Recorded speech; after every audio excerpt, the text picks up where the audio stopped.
You think you're something now? You're nothing. You were nothing when we took you in, and you're nothing now.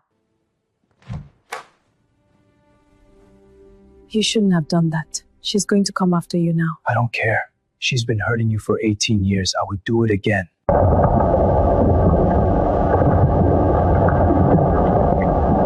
Let the next show begin. Now that her protector was out of the way, let's see how Melissa survived this. Melissa closed her eyes and let herself breathe. For a moment, she was 8 years old again, running through a market with her mother, laughing at nothing, everything simple, everything safe. But her mother was gone. The boy she had tried to save was gone. And she was here, in this world of power and wealth and lies, pretending to be someone she wasn't. Are you okay? The voice came from behind her, low and warm, and Melissa's eyes snapped open. She turned, and her breath caught in her throat. He was tall, broad-shouldered, his face sharp and handsome in a way that made Melissa's heart stutter. His black hair was slicked back, revealing high cheekbones and a jaw that could cut glass. And his eyes, dark, intense, focused entirely on her. "I'm sorry," he said, and his voice was deep, smooth. "I didn't mean to intrude. I saw you from my window up there and I wanted to make sure you were all right." Melissa found her voice. "I'm fine. Just needed some air." He nodded slowly, but he didn't leave. He walked closer, his footsteps soft on the marble, and sat down on the edge of the pool, a few feet away from her. "Parties like that can be overwhelming," he said. "All those people, all that noise. Sometimes you just need a moment to breathe." Melissa looked at him, at the way the pool lights played across his face, and something stirred in her chest. Something she hadn't felt in a long time. They sat in silence for a moment, the water lapping softly at the edge of the pool. "I'm Lion," he said finally. "Melissa." He smiled, soft, warm smile that made her heart do strange things. "Nice to meet you, Melissa. Even if it is at a party neither of us wants to be at." She laughed, and the sound surprised her. It had been so long since she had laughed like that. "Nice to meet you too, Lion. I think I need to go." Melissa had just left the pool area, her conversation with Lion still echoing in her mind, when she heard the voice. Well, look who decided to come back." She froze. Tiara was standing in the corridor ahead of her, flanked by two large men in dark suits. "Tiara." Melissa's voice was calm, but her heart was racing. "I'm not in the mood for your games tonight. Whatever you have to say, save it for another time." "Oh, I don't want to talk." Tiara stepped forward, her heels clicking on the marble floor. "I've been waiting for this moment for a long time, watching you prance around like you belong here. Like you're one of us." Melissa stood her ground. "I don't know what you're talking about. You think I don't see it? The way Kim Leo looks at you. The way he touches you. Like you're something special." Tiara's face twisted. "You're nothing. You've always been nothing. A charity case they picked up off the street." She gestured to the two men. "Tonight, we're going to remind you exactly where you belong." The men stepped forward, their faces blank, their hands reaching for Melissa. "Touch me and I will make you regret it," Melissa said, her voice low, dangerous. "I've survived things you can't imagine. Two thugs with more muscle than brains don't scare me." One of the men grabbed her arm, and Melissa twisted, her hand coming up to claw at his face, but he was too strong.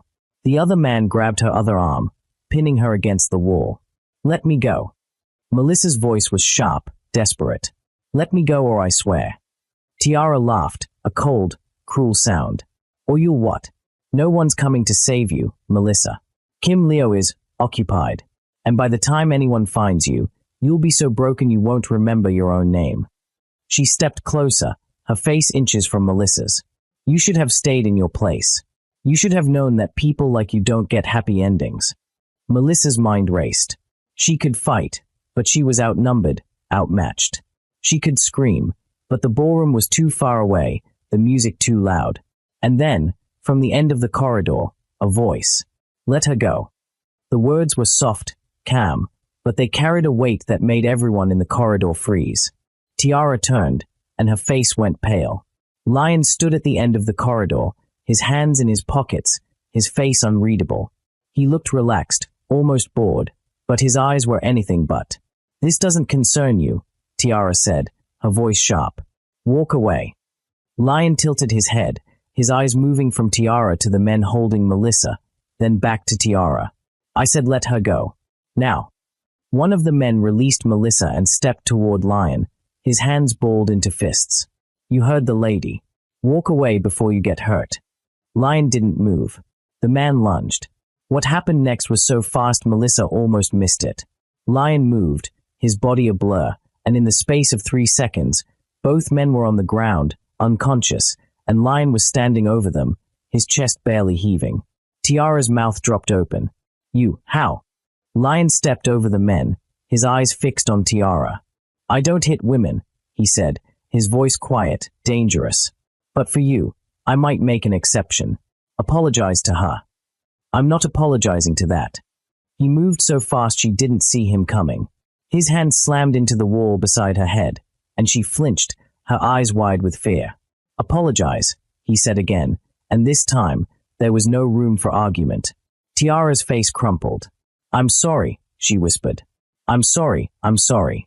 Not to me. To her. Tiara turned to Melissa, her eyes wet with tears of humiliation. I'm sorry. I'm so sorry. Please. Melissa stood up straight, smoothing down her dress, her heart still pounding but her face calm. She walked to Tiara, and for a moment, the two women stood face to face. Then Melissa's hand shot out and slapped Tiara across the face. Once. Twice. 3 times. How dare you? Melissa's voice was shaking, but her eyes were blazing. How dare you try to have those men hurt me? How dare you think you can touch me? She grabbed Tiara's hair, yanking her head back, and Tiara screamed. You want to know what I am? Melissa hissed. I am the woman who survived what you couldn't imagine. I am the woman who watched her mother die and still kept going. And I am the woman who will make your life a living hell if you ever come near me again. Tiara was sobbing now, her carefully applied makeup running down her face. Lion stepped forward, his hand on Melissa's arm. That's enough. She's not worth it. Melissa looked at him, and for a moment, the rage in her eyes was almost frightening. Then it faded, replaced by exhaustion. She released Tiara's hair and stepped back. Get out of my sight. Tiara scrambled away, tripping over her heels, disappearing down the corridor. Melissa stood there, her chest heaving, her hands shaking. Then her legs gave out, and she would have fallen if Lion hadn't caught her. I've got you, he said, his arms around her, holding her steady. It's okay. You're okay. She looked up at him, and the tears she had been holding back finally fell. I'm sorry. I'm sorry you had to see that. I couldn't. Don't apologize. His voice was gentle, his hand moving to her back. You defended yourself. There's nothing to apologize for. The way I handled her. She deserved worse. He guided her to a bench in the corridor, helping her sit down. The way you handled her was perfect. She'll think twice before coming near you again. Melissa laughed, a broken sound. I hit her. I actually hit her. I saw. His eyes were warm now, amused. I think she'll be checking her reflection for marks for the next week. She looked at him, and something passed between them, an understanding, a connection that went beyond words. Thank you, she said quietly, for saving me. If you hadn't come, you don't have to thank me. I was just in the right place at the right time. He sat down beside her, and for a moment, they were just 2 people, sitting in a quiet corridor, the chaos of the night fading around them. Why were you there? She asked. In the corridor. He was quiet for a moment. When you left the pool. I was going to. I don't know. Ask for your number. Maybe ask you to dance. He smiled, a little sheepish. I didn't expect to find you fighting off 3 people. Melissa laughed, and this time, it was real. I wasn't doing a very good job. You were doing great. You just needed backup. She looked at him, at the sharp lines of his face, the intensity in his eyes, and she felt something she hadn't felt in years. Safe. Seen. They sat in silence for a moment, and then Melissa shivered. Without a word, Lion picked his jacket and draped it over her shoulders. The warmth of it, the smell of him, clean and masculine, something like cedar and rain, wrapped around her. You didn't have to do that, she said. You were cold. She looked up at him, and their faces were so close she could see the flecks of gold in his dark eyes. Lion, she whispered. Yes. She didn't know what she was going to say.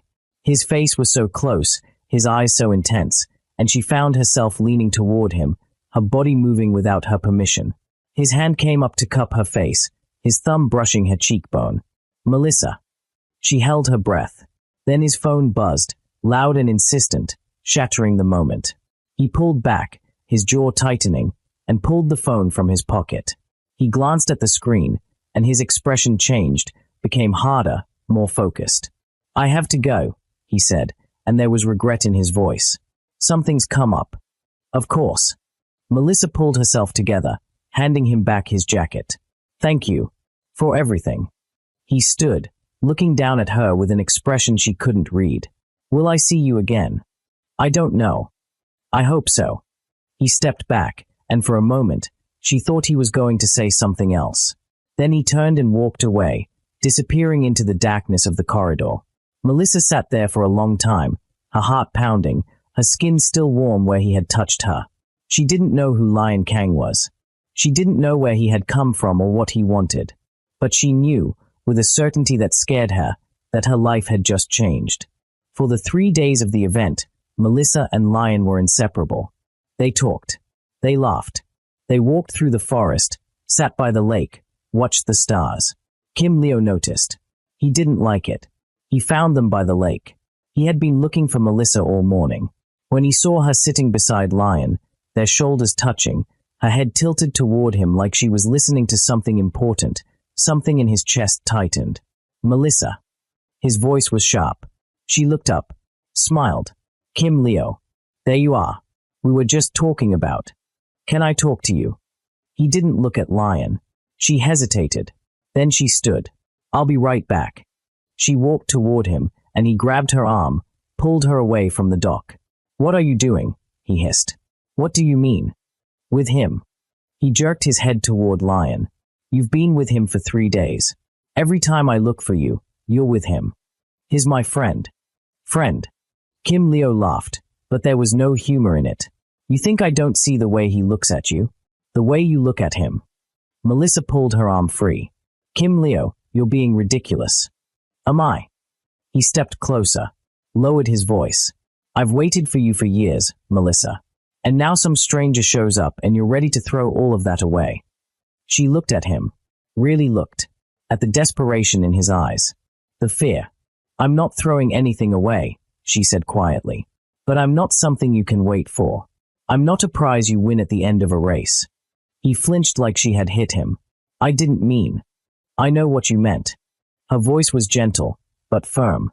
I care about you, Kim Leo. You're the closest thing to family I have in this house. But I can't be what you want me to be. He stood there, his hands at his sides, his face pale. Why? Because of him. Because of me. She touched his arm. Because I spent my whole life being what other people wanted me to be. Quiet, invisible, grateful, and I'm tired. She walked back to the dock, sat down beside Lion. Kim Leo watched her go. Something in his chest cracked. Clouds rolled in from the mountains. The wind picked up. The pilot announced that flights were grounded. The only way out was by boat. Kim Leo found Melissa in the main hall. We'll take the same boat.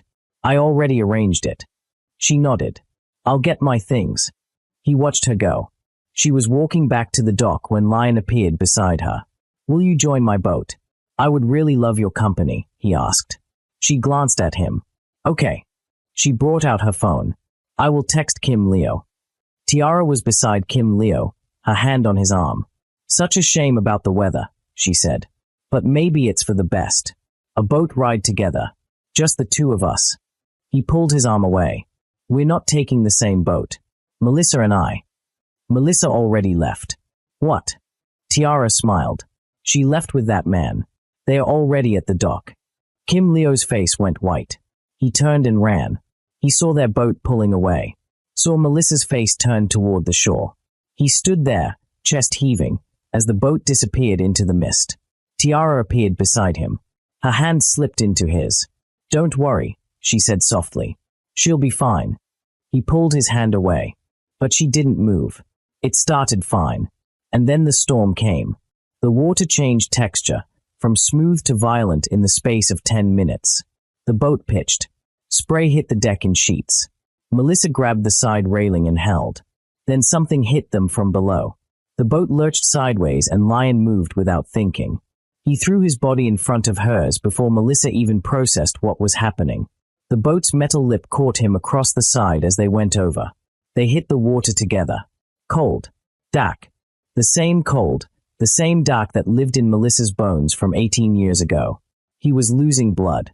She could see it in the water around him, dark blooming clouds. And he was going under. He couldn't swim. Melissa grabbed him.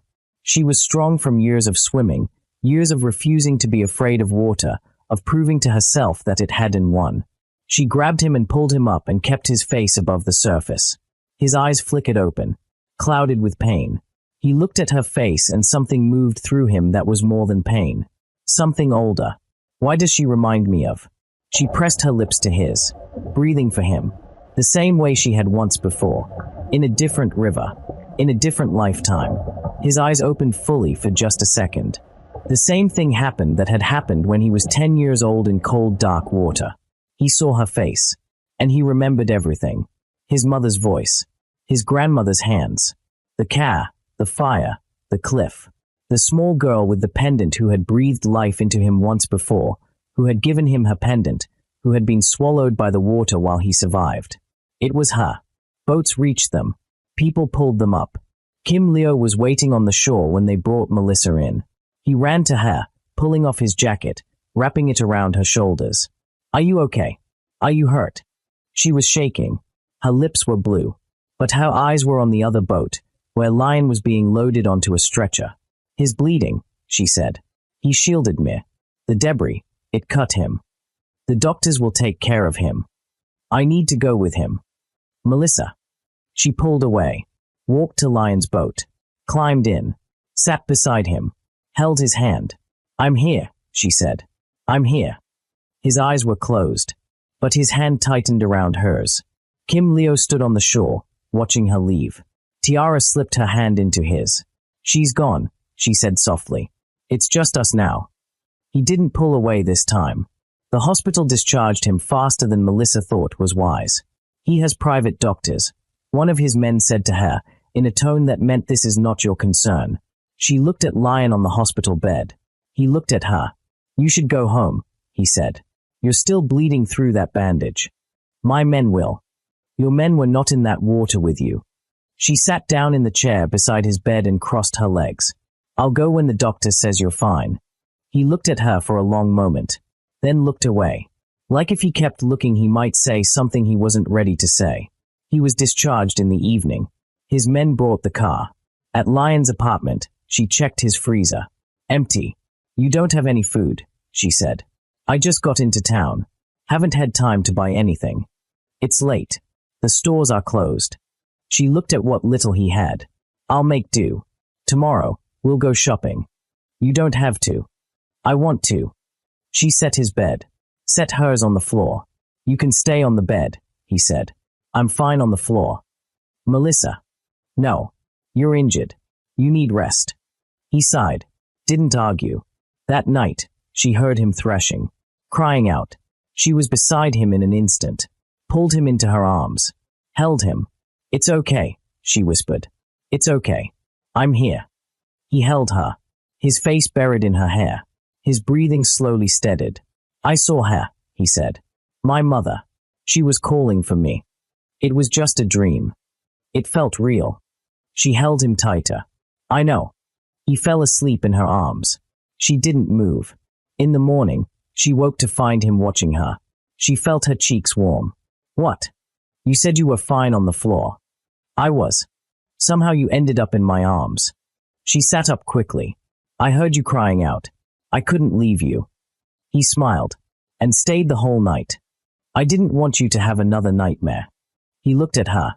You could be a serial killer, you know. She laughed. I saved your life. Fair point. He sat up, winced. But I saved yours too. At the estate. So we're even. Even. He grinned. I saved your life. You saved mine. We're even. That means you can stop worrying about me now. Her stomach grumbled. Loud. He laughed. Reached for his phone. I'll call my men. They can bring whatever you want. She grabbed his phone. No, no. I know you're wealthy, but I prefer buying things myself. He looked at her.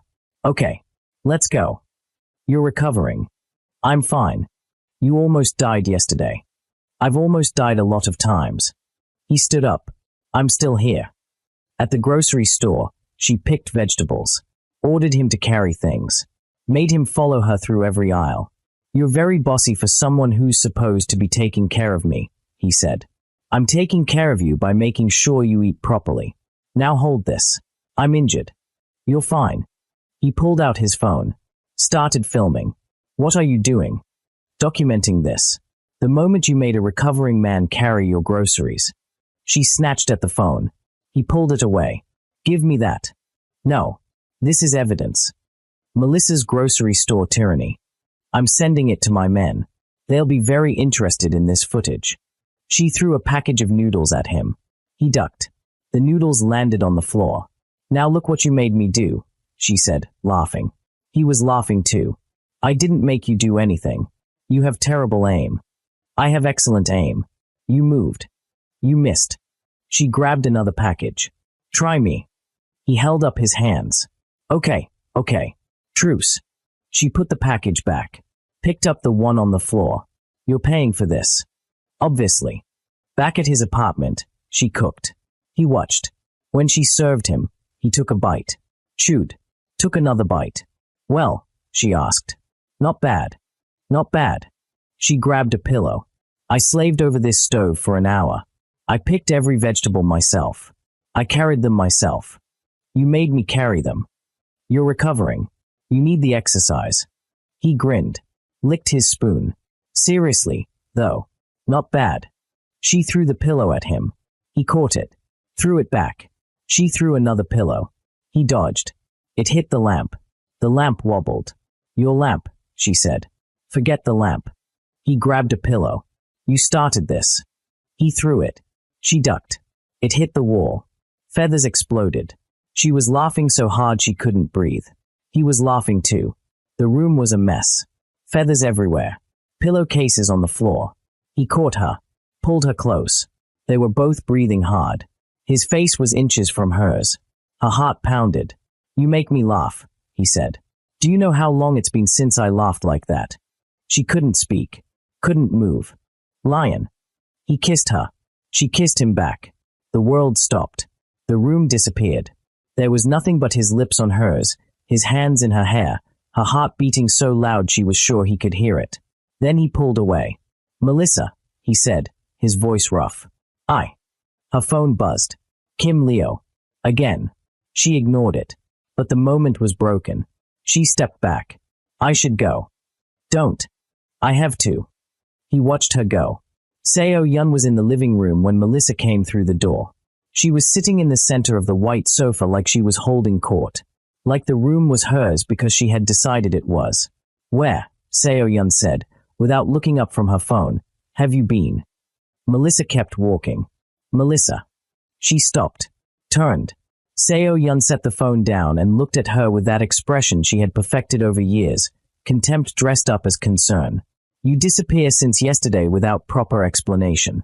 You think this house has no rules. This is the president's home. You are a guest here. An adopted guest. She let that word sit. I have never understood what my husband sees in you. What possessed him to take in a random girl from a river. She stood slowly. But I have tolerated it. For years. I have been patient. And I am telling you now, Melissa, you need to remember your place. Before I remind you of it myself. Remember you are nothing. Whoever birthed you is nothing. Melissa looked at her. She had heard this speech in 100 forms. In different rooms. Different dresses. Different hours. Always the same music underneath. You are nothing. You belong nowhere. She breathed in. You can say what you want about me, Melissa said, very clearly. About my choices, my behavior, my manners, whatever you want. But the next time you mention my parents, her voice dropped. Just slightly. But in that drop was something Seo Yun could feel in her spine. I will stop being as measured as I am now. I have shown you respect. I will continue to show you respect. But you will show me the same. That is not a request. Seo Yun's eyes narrowed. Melissa walked past her, up the stairs, to her room. She closed the door, leaned against it, let out a long, long breath. She lay on the bed and looked at the ceiling. The kiss found her before she could stop it. The way he had looked at her after. The nightmare. His arms. What if he hadn't stopped, she thought. Then she heard the knock. Kim Leo. He didn't wait to be invited. He pushed the door open and stood in the frame, his brown hair disheveled, his jaw tight. You stayed at his place, he said. Good evening to you too. The whole night, Melissa. He was injured, Leo. She sat up. He shielded me with his body on that boat. He could have let me go under and he didn't. I wasn't going to leave him. The doctors were there. I was there. He stepped closer, and his eyes moved over her, taking her in. You smell like him. Melissa's heart stopped. What? Your dress. It smells like a man. Like someone I don't recognize. Kim Leo. He grabbed her arm, his grip too tight. Were you with him? Did he touch you? Let go of me. You're hurting me. He didn't let go. His face was close to hers, his eyes dark with something that looked like jealousy and fear. I've been waiting for you for 8 years, he said, his voice low. 8 years of watching you, wanting you, waiting for you to see me. And now some stranger. Kim Leo, you're scaring me. He stopped. His grip loosened. He looked at her face, at the fear in her eyes, and something in him seemed to break. I'm sorry. He released her and stepped back, his hands shaking. I'm sorry. I didn't mean to. I just. He turned away, his shoulders hunched, and Melissa could see the pain radiating off him. Last night, he said, his voice barely a whisper. Tiara came to my room. She said something happened between us. At the estate. And I can't remember, Melissa. I can't remember if it's true or if she's lying. Melissa's chest tightened. What do you mean? He turned back to her, and his eyes were wet. She said we were together. That I slept with her. And I don't remember. I don't know if she drugged me or if I was drunk or if. His voice cracked. I would never do that to you. To us. You have to believe me. Melissa looked at him, at the man who had been her only ally in this house for 18 years. I believe you, she said, and she meant it. But you need to find out what happened. You need to know. He stepped toward her, reaching for her face. Melissa. She stepped back. Not now. Not like this. He dropped his hand, and the pain in his eyes was almost too much to bear. Okay, he said quietly. Okay. He left without looking back. Melissa stood in the middle of her room, her heart aching, her mind spinning. She thought about Lion, about the way he had looked at her, the way he had held her. And she thought about Kim Leo, about the years of friendship, of protection, of unspoken feelings that had finally been spoken. She didn't know what to do. She didn't know who to trust. She only knew that her life, already complicated, was about to become a lot more complicated. Lion sat in his apartment, the evidence spread out before him. His men had been thorough. They had tracked down every report, every witness, every detail of the crash that had killed his mother. And they had found something. The car was tampered with, his lead investigator said over the phone. The brakes were cut. The steering column was damaged. Someone wanted that car to crash. Who? That's the thing. The official report says it was an accident. Mechanical failure. But our sources say there was an investigation, and it was shut down. Someone with a lot of power made sure this never saw the light of day. Lion's hand tightened on the phone. Seo Yun. We can't prove it yet. But she was the one who benefited most. She became the president's wife. Her son became the heir. If your mother and you had survived, none of that would have happened. Lion stared at the photograph of his mother. I need proof. Do you hear me? Yes, sir. We will continue working on it. He hung up and looked at the pendant in his hand. For 18 years, he had worn this chain, had carried it with him across the world. He had never known where it came from. Now he knew. It had belonged to her. To Melissa. He needed to find out. If she was truly the one to clear any doubt. You've been dead for 18 years, he said to himself. Time to come back to life. The mansion was quiet when he arrived. The gates opened. The guards stepped aside. They didn't know who he was. But something in his face made them move. He walked through the front door. The foyer was marble and gold, chandeliers glittering overhead. Voices came from the living room. He followed them. The president sat in the center of the room, a glass of whiskey in his hand. Seo Yun sat beside him, perfect as always, her hair arranged, her dress expensive, her smile in place. Kim Leo stood by the window, looking out at nothing. Tiara perched on the arm of a chair, her wine-colored hair falling over her shoulder. And Melissa. She was standing by the fireplace, her hands wrapped around a cup of tea, her face turned toward the window. She looked tired. Lion stepped into the room. Every head turned. The president's glass stopped halfway to his mouth. Seo Yun's smile froze. Kim Leo's hands clenched at his sides. Tiara's eyes went wide. And Melissa's face went through something. Shock, recognition, and something else. Something that looked like hope. Lion, she said quickly, stepping forward. You're here.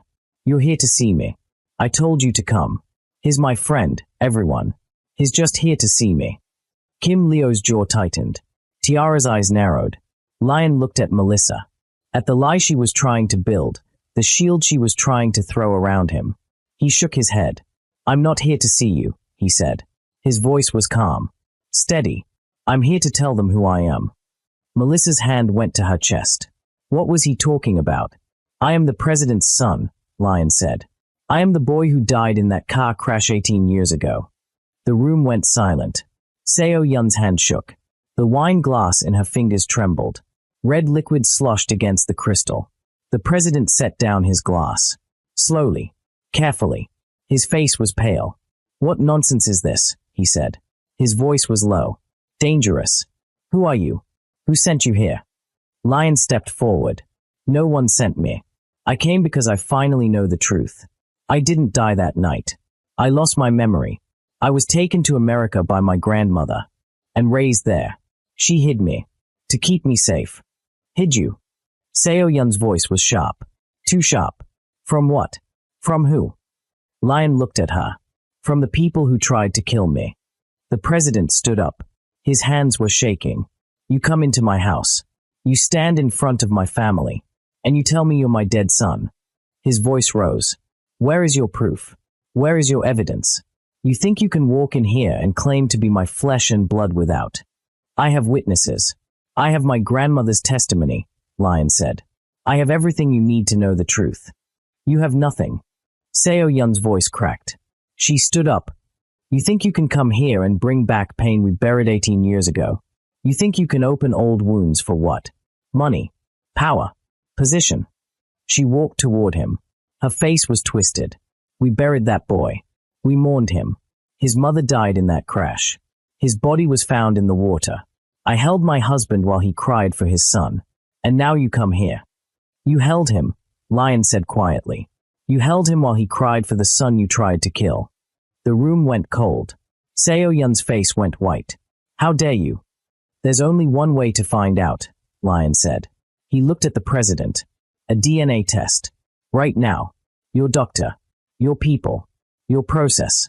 Let science decide. The president stared at him. Something flickered in his eyes. Something that looked like hope. And fear. You look like her, he said quietly. You look like my Sejin. Seo Yun whirled on him. Don't you dare. This man is a fraud. He's a liar. He's here to take everything from us. Can't you see? The president ignored her. He walked to the phone. Picked it up. Dr. Park, come to the house immediately. I need a DNA test. Now. Seo Yun's hands were shaking. You can't be serious. You're going to let this stranger. If he's lying, we'll know, the president said. If he's telling the truth, his voice broke. If he's telling the truth, my son has been alive for 18 years. And I have to live with that. He hung up, turned to Lion. If this is a lie, he said, you will regret the day you were born. Lion met his eyes. It's not a lie. They waited. The doctor came. Samples were taken. Blood and saliva and hope and fear. The president paced. Seo Yun sat perfectly still, her hands folded in her lap, her face a mask. Kim Leo stood by the window, not looking at anyone. Tiara watched everything, her eyes moving from face to face, calculating. Melissa stood in the corner.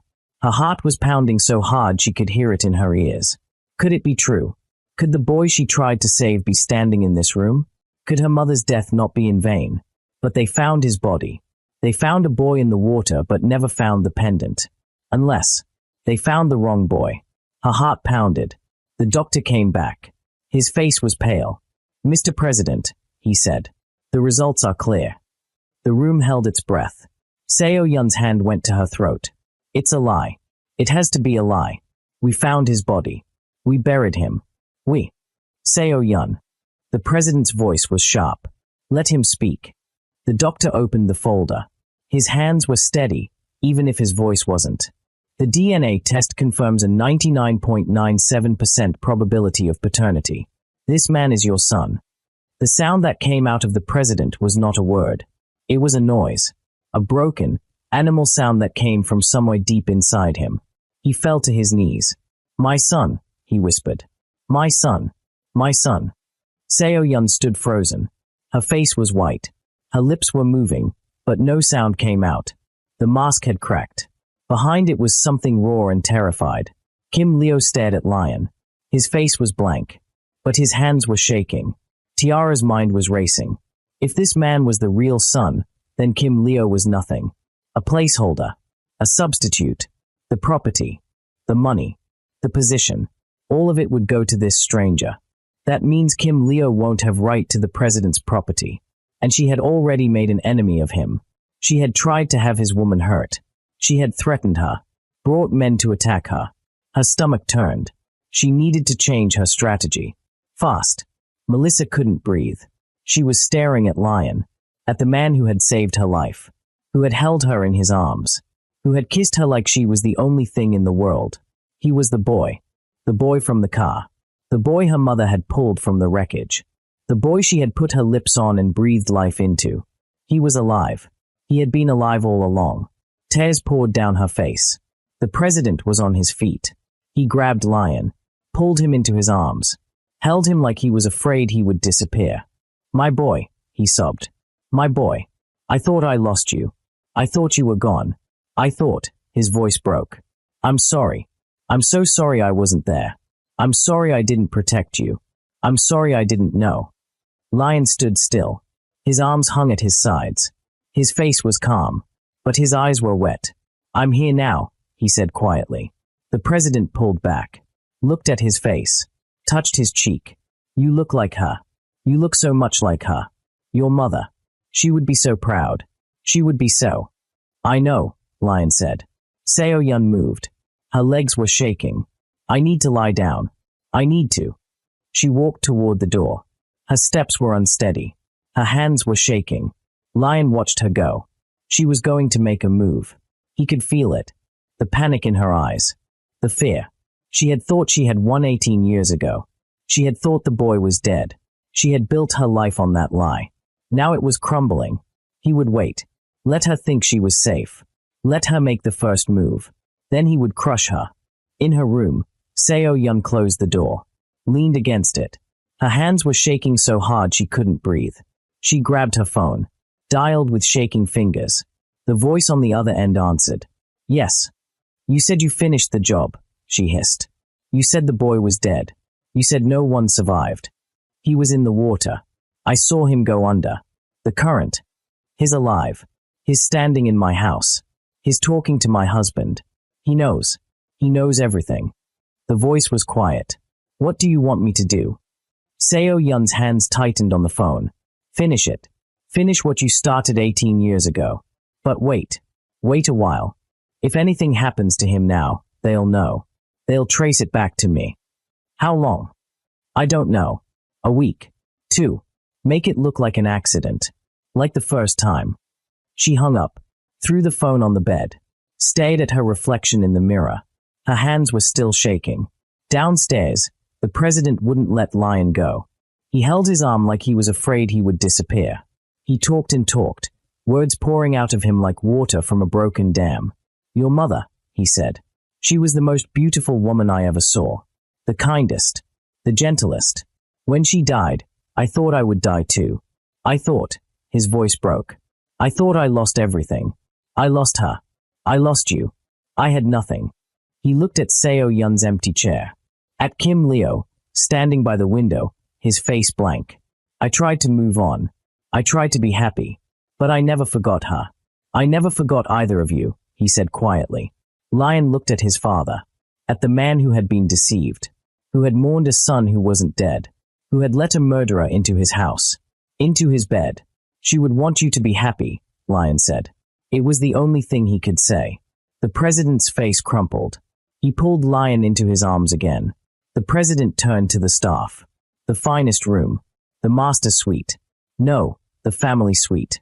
The one next to mine. I want it prepared. Fresh linens. Fresh flowers. Everything. He looked at Lion. You're not leaving. Not ever again. You're staying here. With me. Where you belong. Lion nodded. But his eyes found Melissa. She was still in the corner. Still crying. Still staring at him like he was a ghost. He would find her later. He would tell her everything. He would hold her and let her cry and promise her that her mother's death had not been in vain. But first, he had to let his father hold him. First, he had to let the man who had been mourning for 18 years finally breathe. To be continued. What happens next? And don't forget to like and subscribe so you don't miss the next episode. Trust me, you don't want to miss what happens next.